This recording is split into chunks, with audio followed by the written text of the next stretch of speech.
Ada pula organisasi-organisasi tertentu. Sang pemimpin organisasi itu mulai berbicara sambil minum sake dengan Shanks. Dia bilang para anak buahnya sudah berhasil mengumpulkan semua informasi tentang orang yang Shanks cari. Orang yang dimaksud ternyata adalah si pria dengan bekas luka bakar. Sudah jelas alasan mengapa Shanks mencari pria tersebut, karena si rambut merah itu sudah serius untuk berburu One Piece. Pria dengan bekas luka bakar memegang rod poneglyph terakhir, sehingga Shanks ingin merebutnya. Pemimpin dari organisasi Intel Bajak Laut Akagami di sana pun berkata pria tersebut sangat misterius, tapi ada beberapa informasi yang mungkin bisa menjadi petunjuk yang penting. Dia lalu menyerahkan beberapa lembar kertas berisi detail informasinya untuk Shanks. Lembar kertas itu berisi berbagai hal penting mengenai si pria dengan bekas luka bakar, mulai dari nama, bentuk fisik, kekuatan, kapal, sifat, dan juga lokasi serta jalur laut yang sering dia lewati. Shanks pun langsung menyerahkan lembar kertas itu kepada Ben Beckman, karena Ben Beckman adalah pengatur strategi dalam Bajak Laut Akagami. Hanya dalam beberapa menit saja, Ben Beckman bilang sudah paham harus berbuat apa. Dia bisa membaca semua lembar kertas informasi itu dengan sangat cepat dan juga langsung memahami situasi yang ada. Ben Beckman pun bilang dia akan mengurus pria dengan bekas luka bakar, sehingga Shanks fokus saja pada misi yang lainnya. Shanks pun tersenyum dan berkata, seperti biasa, Ben Beckman sangat bisa diandalkan. Ben Beckman memang digadang-gadang memiliki kekuatan yang hampir setara dengan Shanks, yang mana itu berarti kekuatannya sudah di level Yonko.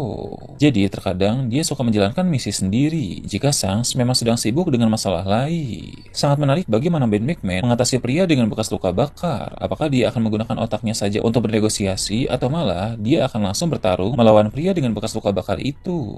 Kemudian, pemimpin dari organisasi Intel milik Bajak Laut Akagami pun menyampaikan informasi yang lain, di mana itu adalah dia sudah berhasil menemukan keberadaan dari orang lain yang juga sedang dicari oleh Shanks. Orang lain yang dia maksud adalah anggota Ras Mata Tiga yang kekuatannya sudah bangkit. Seperti yang kita tahu, jika kekuatan Ras Mata Tiga telah bangkit, maka dia bisa membaca tulisan kuno rod poneglyph. Ras Mata Tiga yang dibahas di sini bukanlah Puding, karena Puding saat ini sudah ditangkap oleh Bajak Laut Kurohige. Ras Mata Tiga yang akan Shanks rekrut adalah orang yang berbeda. Shanks sudah tahu tentang sosok ini sejak lama, sehingga sudah lama juga Shanks mencarinya dan ingin membuat orang itu bergabung dengan kelompok Bajak Laut Akagami. Bisa dilihat di sini bahwa rencana Shanks dalam berburu One Piece benar-benar matang.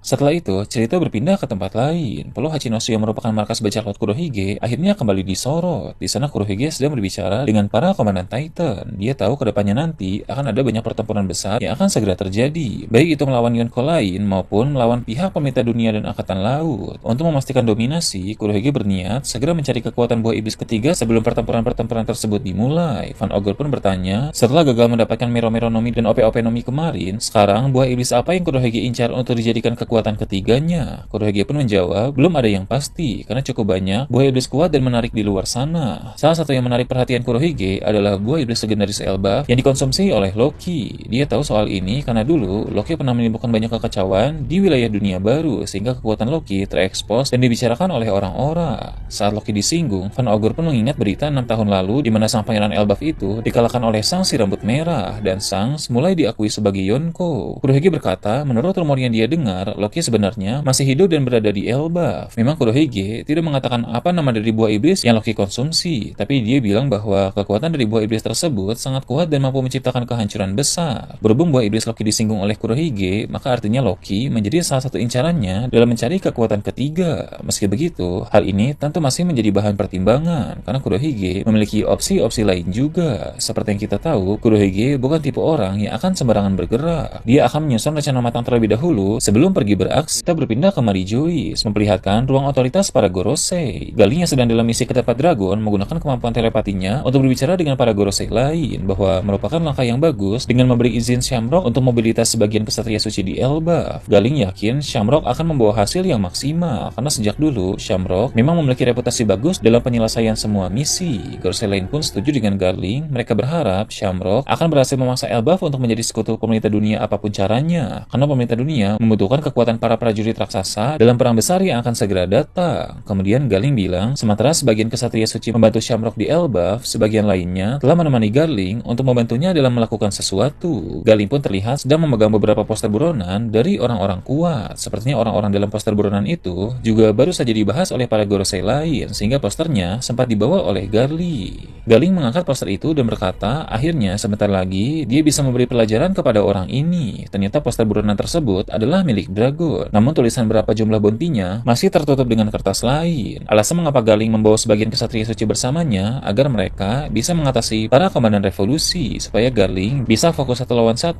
melawan dragon dalam pertempuran. Sama seperti dragon yang mewaspadai Garling, Garling juga sangat mewaspadai dragon. Mereka sama-sama saling paham bahwa harus fokus dan semaksimal mungkin dalam pertarungan mereka nanti. Mereka tidak menganggap remeh satu sama lain, karena keduanya sudah saling paham bahwa lawannya itu bukan orang sembarangan, sehingga tidak boleh lengah sedikit pun. Kemudian, ada panel epik yang sangat menarik. Ditampilkan 4 panel yang memperlihatkan Garling, Shamrock, Dragon, dan Luffy di tempat mereka masing-masing. Keempat orang ini akan segera memainkan peran besar dalam saga terakhir ini. Uniknya, mereka adalah ayah dan anak. Garling sebagai ayah Shamrock akan segera bertarung melawan Dragon yang merupakan ayah Luffy. Sementara itu, Shamrock dan Luffy juga berpotensi bentrok sebentar lagi karena mereka berdua sedang sama-sama berada di Elbaf. Ini akan menjadi konflik keluarga Monkey melawan keluarga Vigarland. Setelah itu berpindah ke Pulau Elbaf, diperlihatkan dunia bawah Elbaf, di mana 2 kesatria suci sedang berada di tempat Loki yang sedang ditahan. Seperti yang kita tahu dari chapter yang lalu, Loki menolak tawaran para kesatria suci untuk merekrutnya, sehingga si kesatria suci wanita bernama Gunko marah dan langsung menyerang Loki secara bertubi-tubi. Setelah serangan bertubi-tubi itu pun, Loki pingsan dan sampai saat ini pun dia masih pingsan. Kesatria suci yang bernama Vigarland Shamrock meminta Gunko untuk menghubungi para Gorosei karena dia akan segera mengubah rencana.